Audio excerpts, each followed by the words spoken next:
Islam menganjurkan kita untuk membunuh beberapa binatang, sekaligus melarang kita untuk membunuh beberapa hewan, sebagaimana Allah menganjurkan kita untuk mengerjakan kebaikan dan meninggalkan kemungkaran. Anjuran untuk membunuh hewan dan binatang, serta melarang untuk membunuh beberapa di antaranya merupakan salah satu amalan yang memiliki alasan. Beberapa di antaranya dikisahkan dalam Al-Quran, beberapa lagi disampaikan melalui perkataan Rasul dan hadits yang diriwayatkan secara turun-temurun. Sedangkan, sisanya merupakan misteri yang kebenarannya hanya Allah yang tahu, sedang kita hanya wajib mengamalkannya tanpa berhak tahu atau menuntut kebenarannya. Bersumber dari Al-Quran dan hadits, berikut 5 jenis hewan dan binatang yang haram untuk dibunuh dalam Islam. 1. Lebah. Lebah merupakan salah satu hewan yang istimewa dalam Islam. Bahkan, salah satu surat dalam Al-Quran secara harfiah memiliki judul lebah.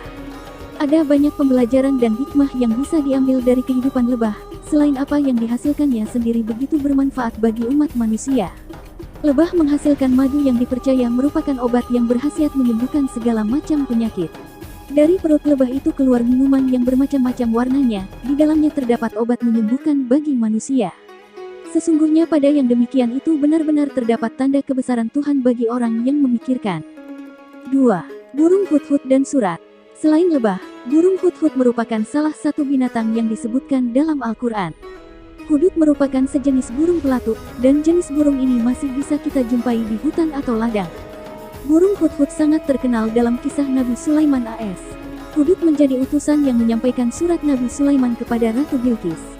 Burung hudhud juga satu-satunya burung yang pernah berdialog dengan Nabi Sulaiman.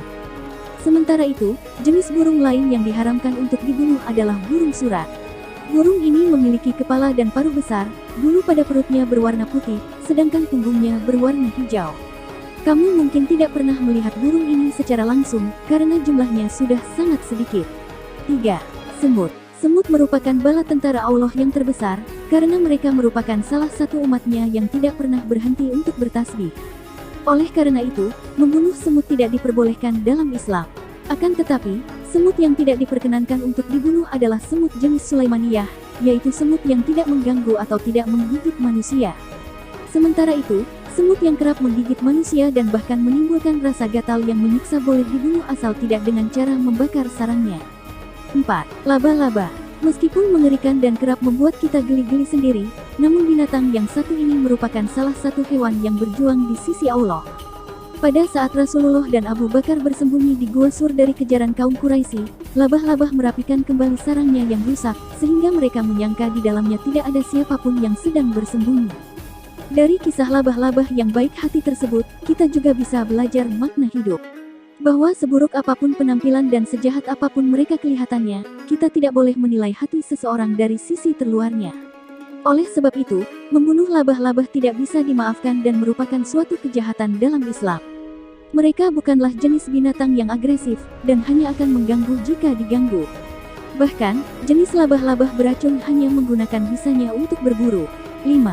Katak. Dalam hadits riwayat Ahmad, dikisahkan bahwa seorang tabib pernah mengungkapkan kepada Rasulullah terkait penggunaan katak sebagai bahan campuran untuk membuat ramuan obat. Akan tetapi, Rasulullah kemudian melarang untuk membunuhnya.